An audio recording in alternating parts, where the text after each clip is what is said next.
गाउँमा नयाँ नयाँ एक्टिभिटी देख्छौँ हामी इच एन्ड एभ्री डे।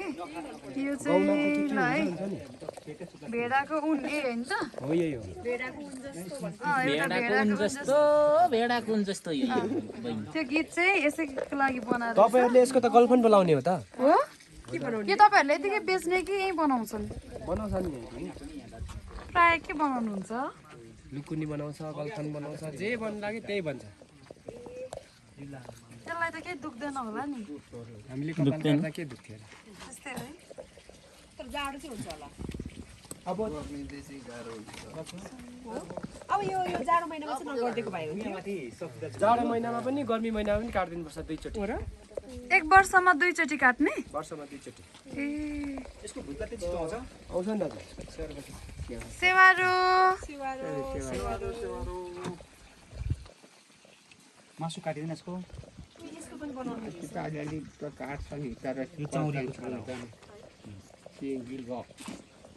बाजेको भेडा हो यही ए यहाँ लुगाको ए पहिला वास गर्नुपर्छ नि फेरि हो यसको केही बनाएको छ लुगाहरू राडी हुन्छ यही बनाउनु भएको छ तपाईँहरूले यही बनाउनुहुन्छ यहाँ त बनाउँदैन माथि बनाउने यो फाल्टो चाहिँ लैजाने यो मात्रै यो त गुरुङजेनीले मात्रै गर्छ जेता छ उनीहरूको जात हो ए यो कस्तो आन्टी?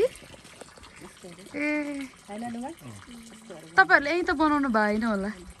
ए यो बेचेर यसकै लग्यो अनि त्यही त लुगा पनि बनाउँछ नि कोटहरू हो नि हजुर। हाम्रो मम्मीले पनि बनाउनुहुन्छ तर सामानै छैन पहिला बोजूले बनाउनुहुन्छ मासुहरू माथि हाम्रो गाउँमा नि बनाउनु यसको चाहिँ के बनाउने हो चिकन करी यसको के बनाउने हो? यसको के बनाउने यो पनि यसबाटै बनाएको होला है? होइन यो चौरीको चु हो ए हो चौरीको गाईहरूको बनाउँछ उहाँहरू चाहियो काठमाडौँको एक वर्षमा दुईचोटि काट्न मिल्यो? 6 महिना 6 महिना। ए कति धेरै आउँदैछ एउटै त्यही त है। अनि कति रुपियाँ केजी बेच्ने? धार्नीको पो यता त किलोकै हुँदैन। धार्नीको कति? 1000 रुपैयाँ। धार्नीको 1000? 2 केजी आदि 2.5 केजी। सस्तो है तर यो त धेरै जान्छ त धार्नीमा त धेरै जान्छ नि।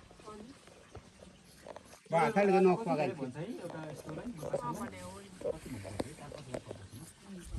अब धार्नी त अब कति धेरै धेरै हुन्छ बोरै जान्छ बनाउनु नै साह्रो बनाउनु साह्रो। एकदमै लामो जाने कि त्यसलाई वास गर्नु पर्यो उमाल्नु पर्यो पकाउनु त्यही आखिर यो तपाईँहरूले सबै यत्तिकै दिने कि पर्यो माथि दाजु पनासी खस्ता नासी समस्ता के हो बाजे यहाँ आऊ बुङ्गा माथि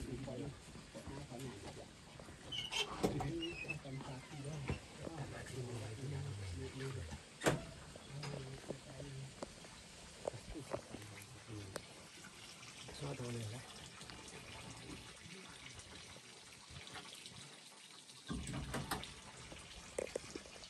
बोकेर